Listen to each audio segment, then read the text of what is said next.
Израилийн арми Ливаны нийслэл Бейрут хотын өмнөд захын дүүргүүдэд агаарын цохилтголоо.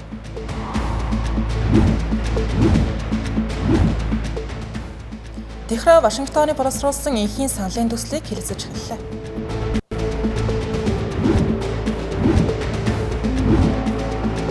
Америк нэгдсэн улсын холбооны шүүх Жеффри Эпштейний амиа хорлохоос өмнө бичсэн загтлыг ил болголоо.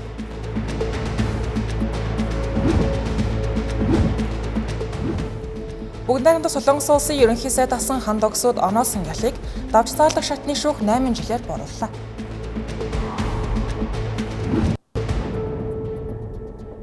Арамдрыг азагштай Тэнгэрлэсийн оройны гадаад мэдээний хөтөлбөр эхэлж байна. Анхаарлаа хандуулна.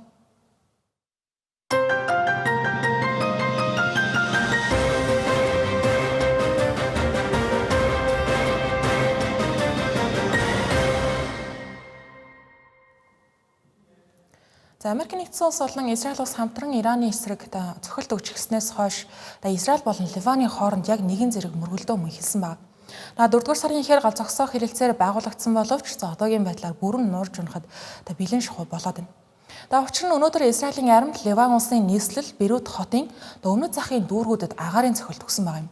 Ангиснэр Хезболлах бүлэглэлийн Радван тусгай хүчний командлагч Малек Блауг устгасан гэж зарлаа. Израиль улсын ерөнхий сайд Беньямин Нетаньяху энэ талаар товтлогоо болсон болохыг баталж хэвлэлийн багварал хийсэн. Түүнчлэн Батлан хамгааллын сайд Израиль Кацтай хамтран аримд тусгай ажиллагаа явуулах тушаалыг өгсөн гэдгээ хүлээн зөвшөөрсөн байна. Мөн Ливан улсын төрийн эмчид телевизүүд дээр мэдээлж байгаагаар Израилийн сүнөөгч онгоцууд Бейрут хотын өмнөд хэсгийн дүүрэгт зохилт өгсөн хүчтэй дэлбэрэлт болсон орон сууц болон барилгуудад их хэмжээний хохирол учирсан гэсэн мэдээллүүдийг гаргаж байна. Израиль нь Ливан улстай шууд дайсагнаад байгаа юм бол биш ээ гэдгийг анхаарах хэрэгтэй. Ливан дахь цэрэг зэвсэг улс төрд нөлөө ихтэй Хезболлах гэх бүлэглэлтэй байлдаж байгаа. Хезболлах бүлэглэл нь Израилийн мэдээлэл одоогийн байдлаар албан ёсны хариу бол өгөөгүй нь. 4-р сарын 17-нд талуудын хооронд гал зогсоох хэлэлцээр хэрэгжиж эхэлснээс хойш ийхүү Бейрутын өмнөд хэсгийн дүүргүүдэд агаарын цохилт бол өнөөдрийг хүртэл болоогүй байсан. Мөргөлдөөн эхлэх үед нүүж дөрвөөдсэн олон хүн гал зогсоох тохиролцооны дараагаар өмнөд дүүргүүд рүү иргэн ирсэн байсан. Халдлага болох үеэр гудамж талбай хөл хөдөлгөөн ихтэй маш тайван байсныг цахим сүлжээнүүдэд тархаад байгаа бичлэгүүд замхил мэдээллүүд хэлж байгаа. Гэхдээ Израилийн арми гал зогсоох хэлэлцээрийн дараач гэсэн Ливаны зүүн бүс нутагт бол товтлогоогоо үргэлжлүүлсээр байсан. Тухайлбал энэ 7 хоногийн лав гарагт болсон цохилтуудын улмаас 13 хүн амиа алдсан байна. Түүнчлэн зүүн өмнөд хэсгийн Бекагийн хүндэд тулсан Израилийн цохилтын улмаас 4 хүн нас барсан гэж холбогдох албаныхан мэдээлсэн. Нийтд нь харах юм бол 3-р сарын 2-нд Израиль болон Хезболлах бүлэглэлийн хооронд мөргөлдөө ихснээс хойш Израилийн цохилтуудын улмаас Ливан улсад 2700 гаруй хүн амьссан алдсан байна. Үүнээс олон 10 хүн нь 4-р сарын 17-ны гал зогсоох хэлэлцээрээс хойш нас барсан. Харин Израилийн зүгээс бол Израилийн арми байлдааны ажиллагааны үеэр 17 цэрэг алдсан гэдгээ хэлж байгаа лээ. Өргөжлөлөн Ираны тантай холбоотой цаг үеийн мэдээлэлээс хүргэе. Америк нэгдсэн улсын ерөнхийлөгч Дональд Трамп Иран улстай хийж байгаа дайныг тун удахгүй дуусгана гэж дахин хэллээ. Үүнтэй зэрэгцээд Техраны зүгээс Вашингтоны боловсруулсан энхийн саналын төслийг бол хэлэлцэж эхэлсэн гэсэн байна. Их сурвалжуудын мэдээлж байгаагаар энэхүү баримт бичиг дайныг албан ёсоор дуусгах зорилготой. Гэхдээ сонирхол татаж байгаа нь Америк нэгдсэн улсын өмнө нь тавьж байсан гол шаардлагууд бараг тусгагдаагүй шахуу байгаа юм байна. Тухайлбал Ираны пуужингийн баллистик пуужин болон цөмийн хөтөлбөрүүдийг хязгаарлах, ойролт орон дох зэвсэгт бүлэглэлүүдийг дэмжихээ зогсоох зэрэг иймэрхүү асуудлууд бол баримт бичигт ороогүй юм байна. Мөн Ираны эзэмшиж байгаа 400 гаруй килограмм өндөр түвшний баяжуулсан ураны нөөцийг яах вэ гэдэг талаар мөн тодорхой дурддагдаагүй. Ираны гадаад хэргийн яамны зүгээс орон нутгийн хэвлэлүүдэд мэдээлэлтэй ойрын хугацаанд албан ёсны хариугаа хүргүүлнэ гэсэн байна.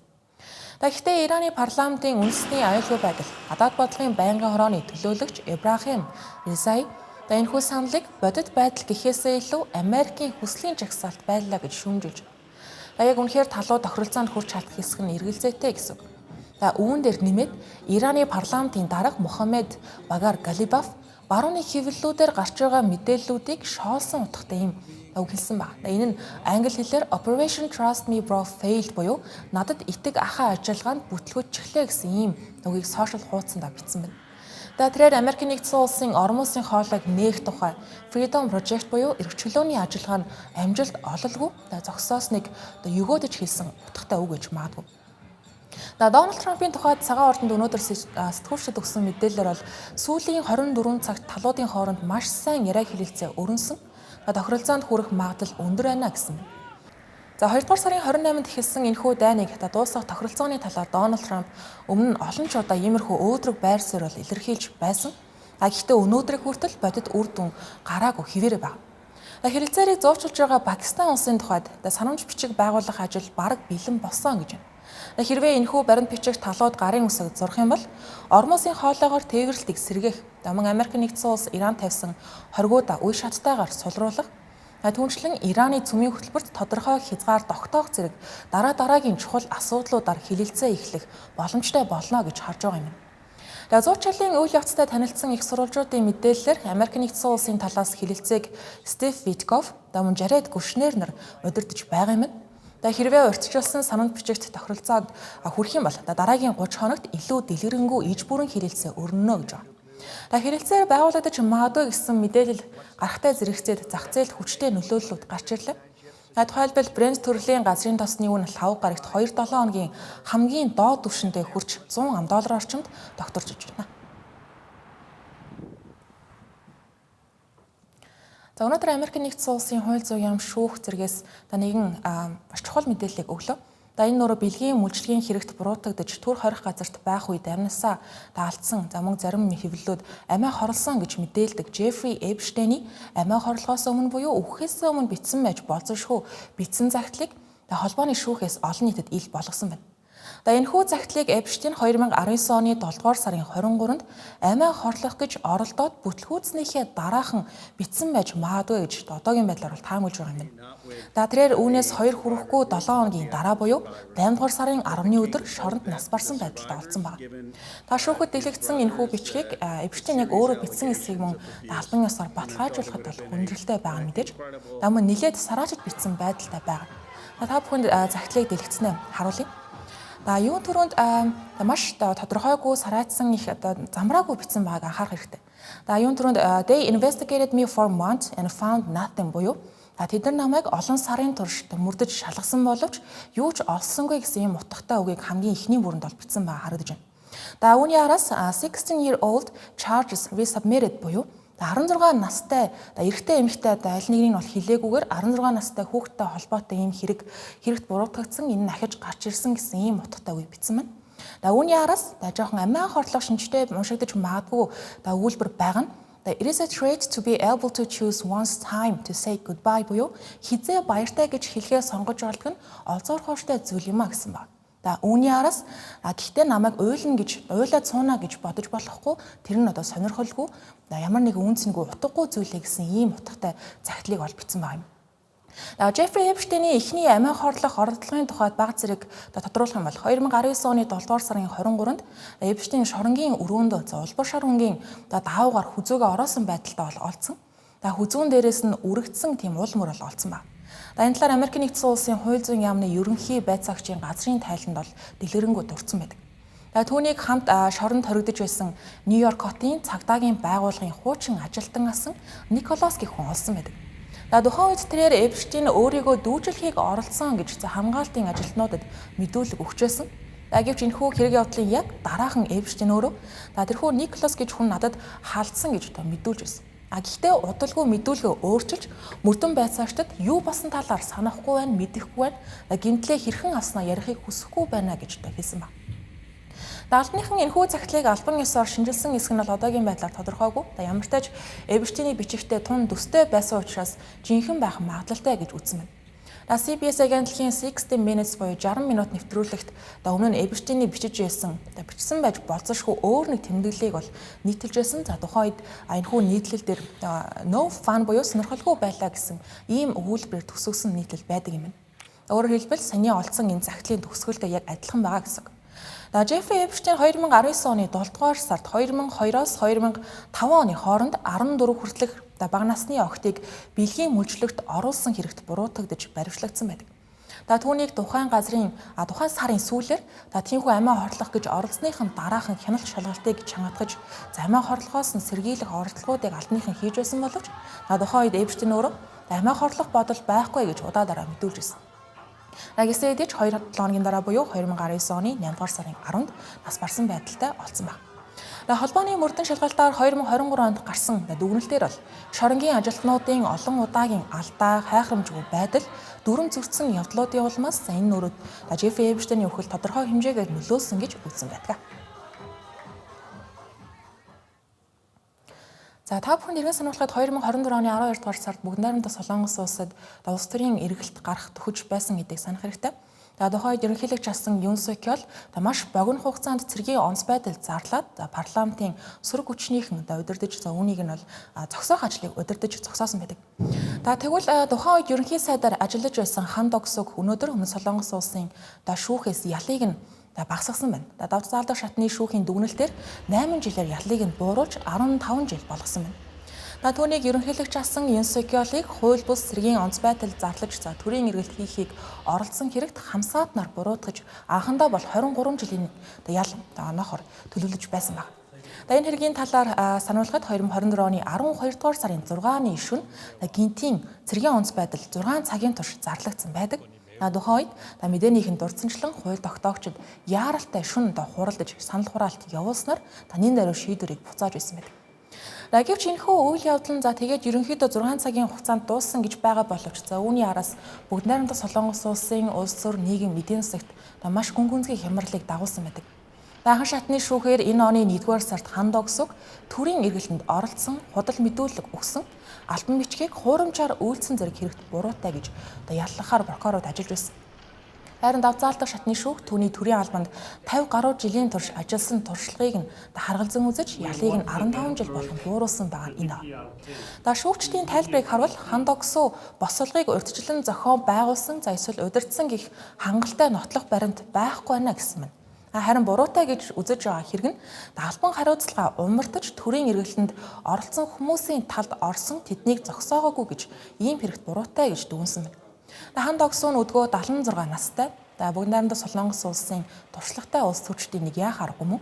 Тэрээр өнгөрсөн 1-р сараас хойш хоригдож байсан. Мөн Хан Док-Су өмнө Юн Сук Ёлын цэргийн онц байдал зарлахаас зогсоод чадаагүйдээ харамсаж байгаа гэдгээ удаа дараа илэрхийлсэн. Гэхдээ хизээж зөвшөөрөөгүй энэ ажиллагааг би дэмжээгэй гэж өөрийн өмгөөлж байсан байна.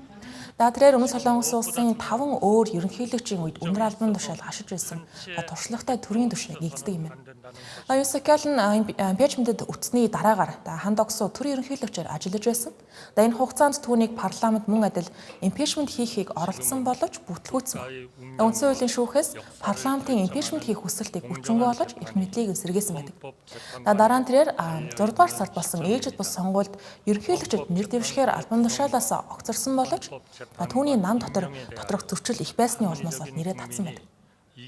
Дашин бүртгүүд ЮНЕСКО-ийн тухайд одоогоор 8 өөр хэрэгт холбогдсон шүүгдэж байгаа юм байна. Энэ оны 2-р сард төрийн эргэлтийг зохион байгуулсан гэх хэрэгт бүх насаараа хорих ял догноосон байна. Тэрээр өөрийн үйлдэлийг үндсэн хуулийн хүрээнд байсан гэж одоо хүртэл үздэг. Сөрөг хүчнийхэн Умар Солонгос улсын эрх баригчтай нийлж төрийн үйл хэргийг гацаах гэж байсныг зогсоох зорилготой алхам байсан гэж өөрийг өмөрдөг аалаа. Сүүлийн онцлог мэдээ. Олон улсад Кантон Фэйр гэх нэрээр танигдсан хятадын импорт экспортын үзэсгэлэн болж байна. Энэ удаад 139 дахь удаагийн үзэсгэлэн болж байгаа. Иргэн сануулгад 2023 онд болсон 133 дахь удаагийн үзэсгэлэнд 4500 орчим өндөр технологийн инновац суурилсан компаниуд оролцож байсан бол энэ удаагийн арга хэмжээнд энэ тоо 11 мянгад хүрч 4 жилийн хугацаанд 1.4 дахин нэмэгдсэн байгаа юм. Үзэсгэлэнд оролцож байгаа компаниудын дунд үндэсний түвшний өндөр технологийн аж ахуй нэгжүүд, дэвшилтэд үйлдвэрлэлийн шийдэл бүхий компаниуд томоохон үйлдвэрлэгчид багтаж байна. Үзэсгэлэн зохион байгуулагчдын мэдээлснээр нийт оролцогч компаниудын 35% нь дэвшилтэд өндөр технологийн салбарт үйл ажиллагаа эрхэлж байгаа компаниуд аж. Бүтээгдэхүүний хэмжээгээр энэ удаагийн үзэсгэлэнд нийт 465 сая төрлийн бараа бүтээгдэхүүн танилцуулагдаж байгаа нь өмнөх удаагийнхаас 155 дахин их үзүүлэлт. Үүн дотор эко, бага нүүрс төрөгчтэй болон ухаалаг бүтээгдэхүүн дийлэнхийг нь эзэлж байна. Мөн компаниуд дижитал болон бага нүүрс төрөгч ялгаруулдаг технологийн шинжилгээ эрчимжүүлснээр Хятад улсын бизнес эрхлэгчид зөвхөн үйлдвэрлэлийн төв биш, инновацийн төв болохыг зорж байгааг харуулж байна. Худалдан авагчдын урсгалч мөн эрс нэмэгджээ. Зөвхөн эхний 2 үе шатанд 245 мянган худалдан авагч ирсэн ба үүнд 140 худалдааны төлөөлөгчийн баг, 344 томоохон олон улсын худалдан авалтын компаниуд багтсан байна. Энэ нь өмнөх жилүүдтэй харьцуулахад мэдэгдэхүйц томоохон өсөлт. Гадаадын зах зээлийн хувьд Хойд Америкаас ирсэн худалдан авагчдын тоо нэмэгдсэн бол бүс ба зам санаачлагад нэгдсэн орнуудын оролцоо тогтвортой хэвээрээ байлаа. Үүн дээр нэмээд ойролт орондын томоохон компаниуд бүс нутгийн докторгүй байдлаас үл харгалзан энэ удаач гэсэн энэхүү үзэгсэлд биечлэн оролцлоо. Хятадын импорт-экспортын үзэгсэлд нь 1957 оноос хойш жилдээ 2 удаа Гвандоможийн Гванжу хотод зохион байгуулагддаг. Хятадын гадаад худалдааны хамгийн урт хугацаанд үргэлжилж байгаа олон улсын үзэгсэлд тооцогддог. Олон улсын худалдааны барометр гэж хүртэл нэрлэгддэг энэхүү арга хэмжээ нь Хятад улсын экспортын чиг хандлагыг шууд илэрхийлдэг байна. Хөтөлбөр үргэлжилж байна. Өргөжлүүлэн бусад онцлог мэдээллийг тавч харагдана.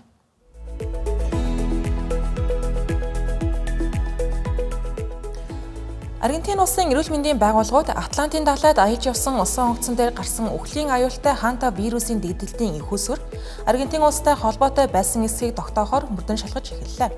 Энэхүү ханта вирус нь ихэвчлэн мэрэгч амьтдаас халдварладаг өвчөө. Одоогоор Нидерланд улсын 2 иргэн, Герман улсын 1 иргэн нас барсан байна. Мөн нийт 8 хүн халдвар авсан байж болзошгүй талаар Дэлхийн эрүүл мэндийн байгууллагаас мэдээллээ.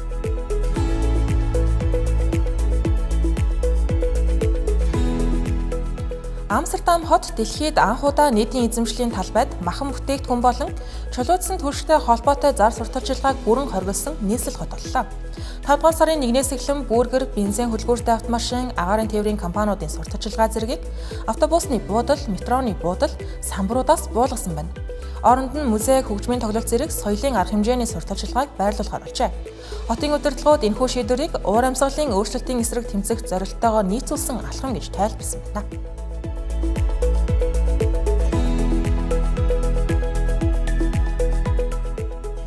Мехико хотын хөрс жилдээ 35 см хүртэл сууж байгааг химик дагуулын судалгаагаар тогтоожээ. 20 сая орчим хүн амтай тус хот эртний нуурын ёроол дээр байгуулагдсан тул газрын доорх усыг их хэмжээгээр ашигласнаас болж хөрс шахагдан доош сууж байгааж. Үүний улмаас барилга байгууламж, метро зэрэг дэд бүтцэд эвдрэл үүсэж эхэлсэн байна.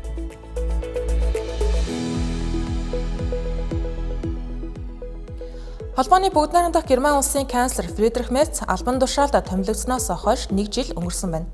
Энэ хугацаанд түүний байгуулсан эслийн засгийн газар дотоод зөрчил ихтэй болж олон нийтийн дэмжлэгч гэсэн буурч эхэллээ. Мөн эдийн засгийг сэргээх, цагаачлалын бодлогыг чангатах алхмууд нь хангалттай үр дүн харагдахгүй байна гэж шүүмжлэлүүдийг авч байна.